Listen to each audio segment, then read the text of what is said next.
My name is Waffles, and I'm a government whistleblower turned political commentator, and this is the last 24 hours in the news. Today is August 16, 2025. It is 11:55 p.m. Mountain Standard Time. Here are the top U.S. news highlights for the past 24 hours. Washington, D.C. is taking the federal government to court. The D.C. Attorney General filed a federal lawsuit today challenging Attorney General Pam Bondi's appointment of DEA head Terry Cole as emergency commissioner over the Metropolitan Police Department. The suit argues the move violates the 1973 Home Rule Act, which grants the district a degree of self-governance. New details are emerging about U.S. energy strategy in the Arctic ahead of this week's Alaska summit. Administration officials reportedly explored the possibility of using Russian nuclear-powered icebreakers to support liquefied natural gas and other infrastructure projects in Alaska, with the aim of expanding exports to Asian markets. China. President Trump and Russian President Vladimir Putin wrapped up their Alaska summit without a ceasefire deal in Ukraine. Trump called the talks very productive, while Putin described the meeting as a step towards restoring cooperation in energy trade and security.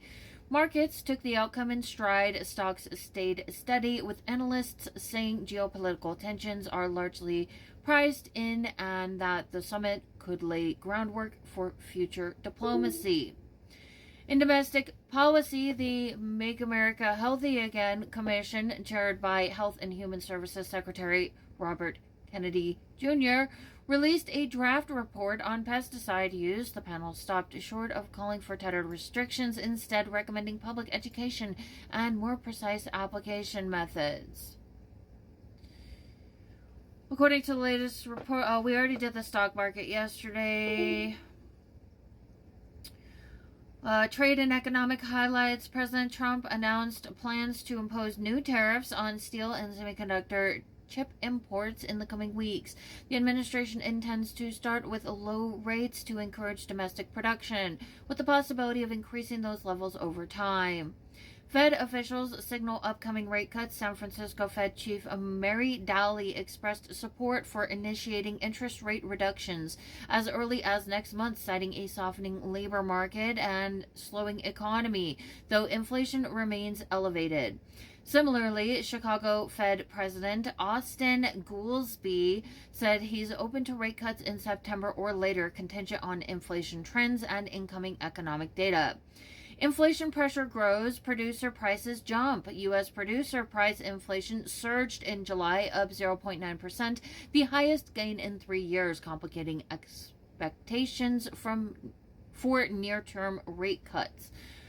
Manufacturing production stalls. Manufacturing output remained flat in July, narrowly missing analyst expectations amid tariff-driven costs and industrial sector disruptions. Corporate bond market poised for activity. Despite subdued rate cut expectations, U.S. corporate bond issuance is expected to remain strong in September, possibly approaching levels last seen in 2022, driven by underlying corporate financing needs. Equity fund inflows reached 6-week peak. Global equity funds attracted $19.3 billion in inflows during the week ending August 13th, with $8.8 billion flowing into U.S. equities, spurred by soft U.S. inflation data and a tariff truce with China. And remember, kids, the stock market is not the economy.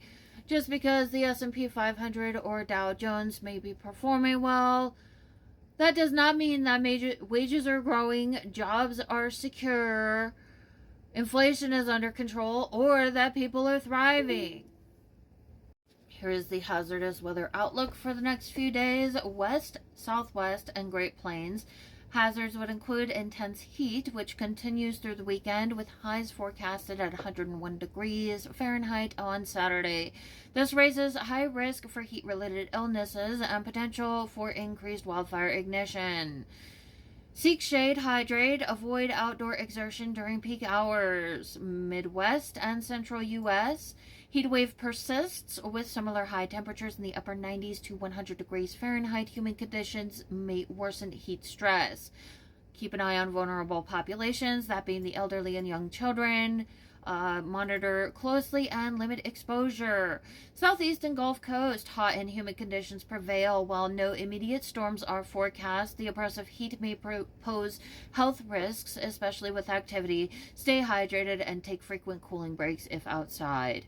Northeast and mid-Atlantic, another hot day ahead. Scattered afternoon thunderstorms may pop up, especially Sunday, introducing brief localized risk. Keep an eye on updated forecasts. Storms may bring lightning and sudden downpours. Coastal and marine areas. Tropical storm Erin has strengthened to a Category 1 hurricane, though it's still well offshore. Its outer bands may eventually impact Atlantic weather. Right now, Erin poses no immediate U.S. coastal threat, but it's worth monitoring for potential changes. And here are the top international news highlights for the past 24 hours. Trump-Putin summit concludes without a ceasefire agreement. The Alaska summit resulted in no ceasefire deal. Trump described the meeting as very productive, while Putin extended cautious hope about advancing dialogue, though concrete outcomes remain elusive. Discussions in Geneva failed to yield a binding treaty on plastic pollution. Disagreements over whether to cap plastic production or focus on recycling were central. The Washington Post and AP both report the failure under today's timeline. Israeli minister sparks outrage with prison cell confrontation.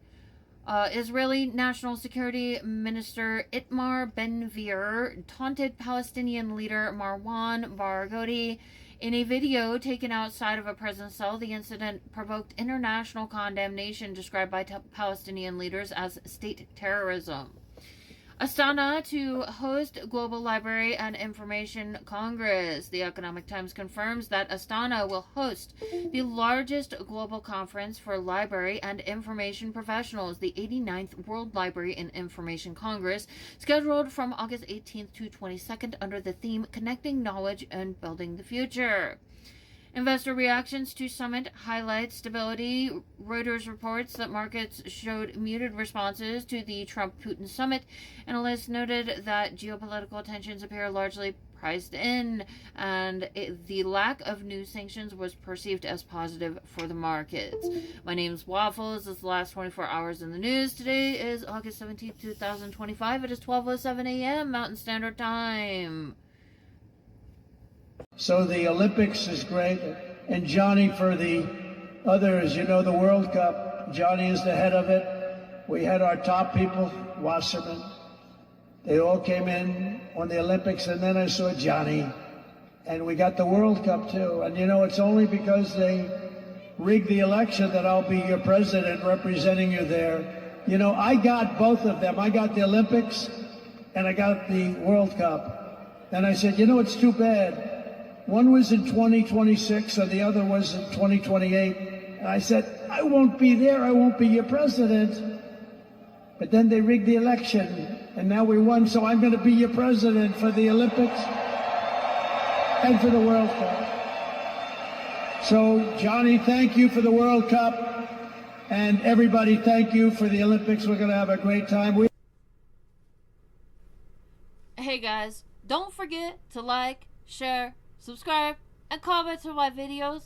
And also, don't forget to check out my shop where you could get this awesome Real Patriots Punch Nazis t-shirt. America, fuck yeah! And if you go to the link tree in my bio on most platforms, it's got links to everything, all of my stuff. You can find my shop there. I'm on eBay. You can also get this cool Exterminate MAGA sticker, because MAGA's fucking cockroaches. And fuck MAGA, abolish MAGA, fuck you MAGA.